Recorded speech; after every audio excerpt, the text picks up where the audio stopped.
Bien, vamos a compartir con Ángel Freites, quien es secretario ejecutivo pues, del Comité Empresarial China-Venezuela. Bueno, pero el vínculo con China no es solamente, Ángel, y gracias por estar con nosotros, digamos, el tema de la agenda. Hay varios temas en este sentido que vale la pena pues, abordar y también desglosar, porque hay otras circunstancias que bien vale la pena que sobre ellas podamos incidir. Fíjate, y bienvenido, Ángel, muchas gracias. Recién estuvo aquí el presidente de Conindustria, ¿no? Luigi Piccella, y él hacía algunas observaciones sobre el tema de los containers, hacía algunas apreciaciones sobre el tema de lo que es la importación de productos, que ellos se sienten como productores nacionales en desventaja frente a las importaciones, sobre todo se mencionaba un poco el caso de China, en fin. Yo quisiera que tratáramos de despejar alguna serie de dudas. Habla de una competencia desleal, pide que todos tengan que pagar aranceles, tributos, etcétera, ¿no? Me gustaría entonces precisar bien las cosas, a ver qué se puede decir sobre este tema. Sí, Carlos, bueno, muchas gracias por tu espacio y por tu tiempo. Son unos temas bastante interesantes, ¿no? Aquí yo creo que hay algo muy importante mencionar o aclarar, que bueno, a raíz de esta pandemia nos ha demostrado que los efectos o las consecuencias de unos efectos que pueden ocurrir en otras partes del mundo tienen consecuencias directas en cada uno de los territorios, en este caso Venezuela. Para el caso que estás mencionando específicamente, estamos viviendo, sí, el inicio o la parte media de una grave crisis de logística y de suministros a nivel mundial. Esa crisis de logística y de suministros a nivel mundial, estamos estimando que va a afectar directamente a Venezuela en los próximos meses. Y bueno, de nuestra parte estamos preocupados porque las políticas que se están tomando últimamente creo que van a agravar mucho más la situación.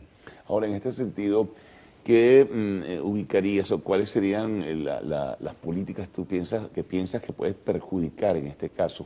Sí, primero tenemos que hacer un poquito de historia, ¿no? A raíz de la pandemia del COVID, las fábricas chinas cerraron sus puertas. Al cerrar sus puertas, la mayoría de las navieras recogieron, por decirlo así de alguna manera, sus naves y sus buques y luego, al abrir de nuevo las fábricas chinas, ya se encontraban los clientes o los mercados donde se consumen los productos fabricados en China, ahora ellos eran los que estaban cerrados. Lo que ocurrió en ese momento y sigue ocurriendo es que había una gran cantidad de contenedores que estaban llegando a los destinos, pero no eran devueltos al origen, que en este caso era China.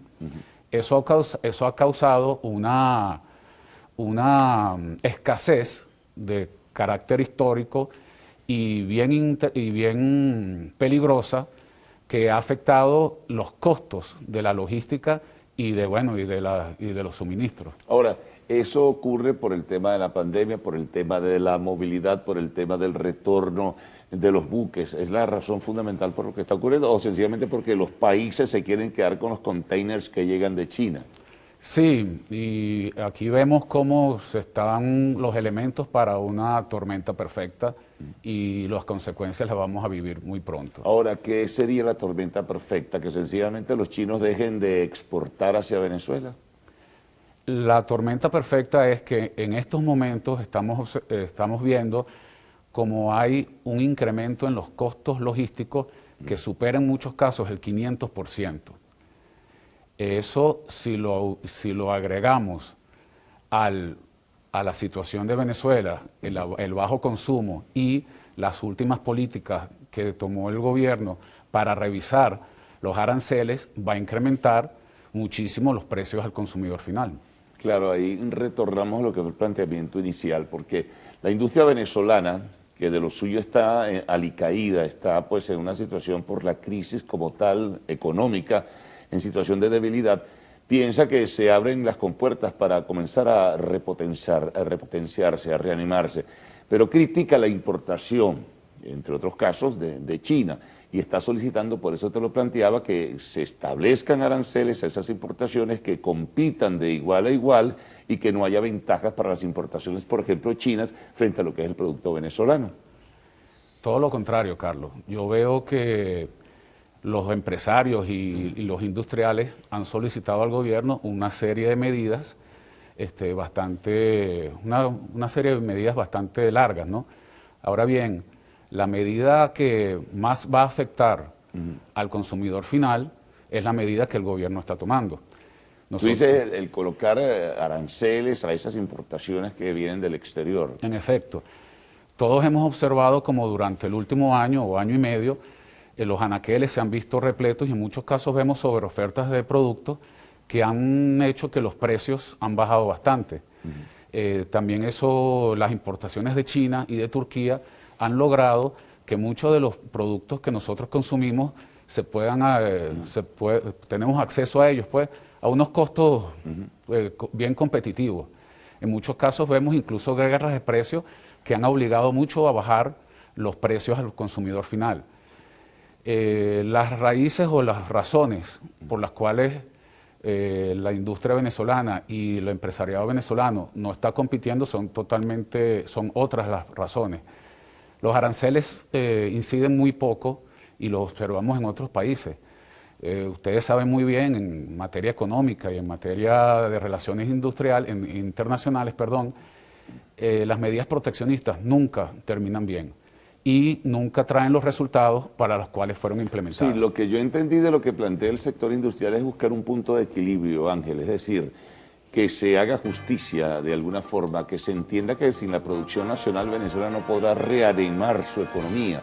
¿Y cómo buscar? Ellos dicen que no se oponen a las importaciones, eso lo decía aquí mismo donde tú estás, el propio Luigi Picella, pero que buscan un punto de equilibrio. Entonces, ¿cómo alcanzar ese punto de equilibrio entre la reanimación de la industria venezolana y las importaciones que siempre van a ser necesarias?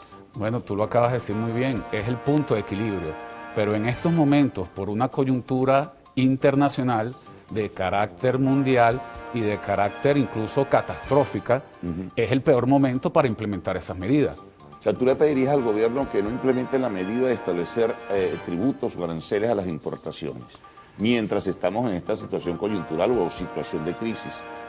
Lo que yo opino es que este tipo de medidas tienen que ser tomadas estudiando el entorno y estudiando un contexto más amplio y un contexto global. En estos momentos es que se observa la temporada alta de logística y de suministros y es el peor momento para establecer este tipo de medidas. Ustedes le han planteado eso al gobierno, ¿no, Ángel? Han conversado con funcionarios del gobierno, le han hecho ver que este no es el mejor momento precisamente para aplicar esas medidas. Las autoridades y específicamente la autoridad, el ministro de Relaciones Exteriores, es un profesional de alta capacitación y de amplia experiencia en esta materia y ha vivido directamente este tema. Bueno, fue nuestro embajador en China. Por lo tanto, estamos seguros que están siendo consideradas estas medidas. Bueno, vamos a hacer una pausa y retornaremos enseguida. Conversamos con Ángel Freites, quien es secretario ejecutivo del Comité Empresarial China-Venezuela.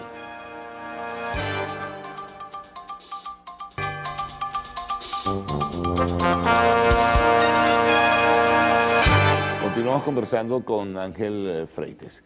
Bueno, nos decías, Ángel, y nos explicabas cuál es más o menos la situación, la inquietud que ustedes tienen, la preocupación de que se apliquen medidas, digamos, arancelarias, tributarias, en fin, con el tema de las importaciones. Hay que esperar el momento. Desde luego, tú no puedes pronosticar el momento, ¿no? No sabemos cuándo termina la pandemia, cuándo termina la situación de emergencia mundial.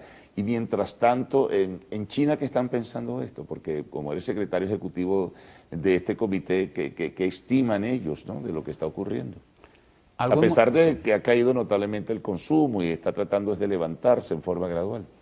Algo que nosotros estamos promoviendo y en conjunto con las autoridades estamos aprendiendo justamente de los chinos es el carácter estratégico y la adaptabilidad de las políticas comerciales, en este caso que toma China. China, sus políticas comerciales o sus políticas económicas son de mediano y largo plazo.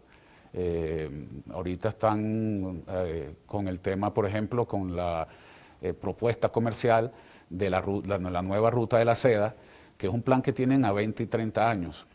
Nosotros debemos aprender de ese tipo de de pensamiento, de ese tipo de planificación. ¿En qué consiste, perdona, para tener una ubicación, cuál es la nueva ruta de la seda? Sí, ¿Y qué es lo que se pretende a través de ello? Sí, la nueva ruta de la seda es un proyecto ambicioso que pretende conectar de manera terrestre, fluvial y de aérea a China con los mercados más importantes. En este caso, hacia la vía de la vía marítima que va a conectar a China con Europa. ¿Es con una diversidad de productos? Bueno, estas estructuras van a permitir que los productos chinos lleguen a todo el mundo de manera más efectiva y de manera más económica. Mira, y la relación, por cierto, comercial muy tensa que ha vivido o se ha vivido en los últimos tiempos entre China y Estados Unidos, ahora con la nueva administración de Biden, ¿tienden a bajar, a reducirse esas tensiones? China, como te estaba diciendo, las políticas económicas y las políticas comerciales son de largo aliento.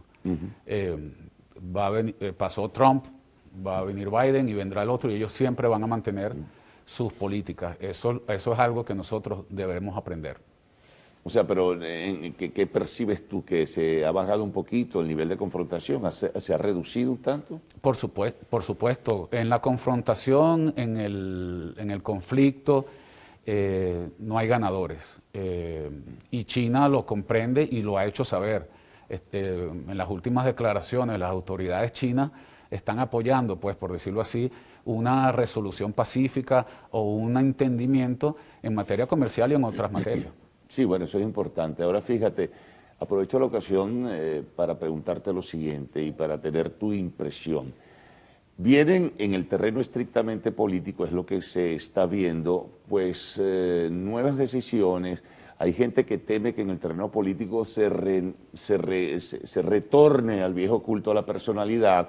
Se ha impuesto en escuelas y en estudios y en universidades en general ahora el estudio del pensamiento político de Xi Jinping. Eso hace recordar las distorsiones y lo terrible que le hizo aquel estudio del pensamiento político de Mao Zedong. Hay miedo en ese sentido y que se pueda perder la apertura, la libertad, la democracia que se ha logrado un tanto en China, a pesar de que es un sistema de un único partido. Bueno, en China lo que se adaptan bastante a los nuevos tiempos, a los nuevos retos que hay, y si bien el Partido Comunista Chino ejerce un poder bastante importante, han sido muy claros y a través del tiempo han demostrado que la apertura comercial y la apertura económica son los ingredientes necesarios para un desarrollo de China. Ellos tienen un pensamiento bien claro de favorecer en principio a China y eso les ha rendido bastantes frutos y los estamos viendo en todo el desarrollo que han tenido. ¿Cómo está en este momento la relación chino-venezolana, no? Me imagino que sigue siendo fluida, pero en este sentido, en el contexto de esta pandemia. Bueno, China y Venezuela, o China ha elegido a Venezuela como un socio estratégico en la región. Las potencialidades que tiene Venezuela, tanto energéticas como naturales, hacen que Venezuela sea el centro para el desarrollo de las relaciones entre China y Venezuela. Eso se mantiene. A raíz de la pandemia, uno puede notar que las necesidades de China se están incrementando en materia de commodities, en materias de energética, y allí es donde hay unas oportunidades para desarrollar. Hay temas, por ejemplo, lo que son los minerales y las tierras raras y que están siendo demandadas en China. Venezuela es un productor de ellas y allí es donde vamos a apuntalar a la nueva relación con China. Te pregunto, ¿en China hay preocupación sobre el tema que hablábamos en el primer segmento, inquietud sobre el establecimiento de una serie de normas o una serie de criterios distintos en cuanto a aranceles y tributos? Bueno, estos aranceles son de vieja data. Lo que sucede es que el gobierno nacional... Te digo que si ellos allá en China no tienen inquietud por ese sentido, o es solamente una inquietud de ustedes, de las personas que tienen la relación comercial con China. No, China no se inmiscuye, pues, por decirlo así, en lo que serían las políticas nacionales, ni de Venezuela ni de ninguna parte del mundo. Nosotros lo que estamos es llamando la atención a que estas medidas sean concertadas, porque los chinos van a continuar vendiendo los productos, lo que pasa es que van a ser mucho más costosos para el público venezolano. ¿Hay tiempo de corregir esto? Sí, por supuesto, y eso es lo que estamos esperando, al menos para lo que es este final de año.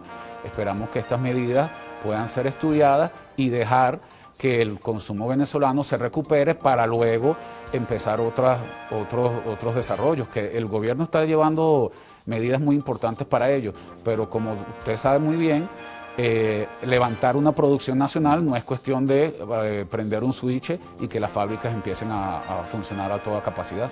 Así es, bueno, ya se verá en el futuro, ¿no? Cuando se pueda transitar sobre la situación de emergencia. A ver qué ocurre. Ángel, muchas gracias por haber compartido estas inquietudes que por lo general no se manejan en forma tan abierta, sino que son más bien en cuadro cerrado cuando se conversan y se discuten. Ángel Freites. Amigos, nos vamos a una pausa. Al retorno, arte y espectáculos en lo actual.